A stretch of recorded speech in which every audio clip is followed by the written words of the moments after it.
স্বাগতম আরজে নিউজে। আজকের সবচেয়ে গুরুত্বপূর্ণ খবর জানুন মাত্র কয়েক মিনিটে। ঢাকা মাওয়া এক্সপ্রেসওয়ে ভয়াবহ দুর্ঘটনা, গাজায় যুদ্ধবিরতির ইঙ্গিত এবং বলিউডে শোকের ছায়া। আপনারা দেখছেন আরজে নিউজ। আজকের তারিখ 28 জুন 2025। আসুন এক নজরে দেখে নিই আজকের প্রধান শিরোনামগুলো। ঢাকা মাওয়া এক্সপ্রেসওয়েতে মর্মান্তিক দুর্ঘটনা। আজ সকালে ঢাকা মাওয়া এক্সপ্রেসওয়েতে বাস ও ট্রাকের সংঘর্ষে 4 জন নিহত হয়েছেন, আহত হয়েছেন অন্তত 15 জন। হামদান এক্সপ্রেস নামের একটি বাস একটি চলন্ত ট্রাকের পেছনে ধাক্কা দিলে এই দুর্ঘটনা ঘটে। হতাহতদের ঢাকা মেডিকেল কলেজ হাসপাতালে পাঠানো হয়েছে।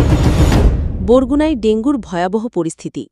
বরগুনায় ডেঙ্গুর প্রাদুর্ভাব ভয়াবহ আকার ধারণ করেছে। 250 শয্যার জেনারেল হাসপাতালে জায়গার অভাবে রোগীরা বারান্দায় চিকিৎসা নিচ্ছেন। চিকিৎসকরা বলছেন, অবহেলা নয়, এখনই দরকার প্রতিরোধমূলক ব্যবস্থা।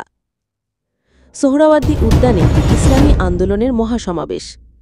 আজ রাজধানীর সোহরাওয়ার্দী উদ্যানে অনুষ্ঠিত হয়েছে ইসলামী আন্দোলন বাংলাদেশের মহাসমাবেশ। নির্বাচন ব্যবস্থার সংস্কার, ন্যায় বিচার প্রতিষ্ঠা এবং পিআর পদ্ধতির দাবিতে হাজারো মানুষ যোগ দিয়েছেন। বক্তব্য রাখেন দলের শীর্ষ নেতারা ও চরমোনাই পীর। আন্তর্জাতিক সংবাদ। গাজায় যুদ্ধবিরতি সম্ভব বলে জানালেন ট্রাম্প। যুক্তরাষ্ট্রের প্রেসিডেন্ট ডোনাল্ড ট্রাম্প জানিয়েছেন, গাজায় শীঘ্রই যুদ্ধবিরতি হতে পারে। আগামী সপ্তাহের মধ্যেই বড় সিদ্ধান্ত আসতে পারে বলে ইঙ্গিত দিয়েছেন তিনি। বলিউডে শোক, শেফালি জারিওয়ালার আকস্মিক মৃত্যু। কাঁটালাগা গানের জনপ্রিয় অভিনেত্রী শেফালি জারিওয়ালার হঠাৎ বুকে ব্যথা ওঠে। হাসপাতালে নেবার পর চিকিৎসকরা তাকে মৃত ঘোষণা করেন। পুরো বলিউড এখন স্তব্ধ ও শোকাহত। শেষ অংশ বা আউট্রো। আপনারা দেখছিলেন আরজে নিউজের আজকের আপডেট।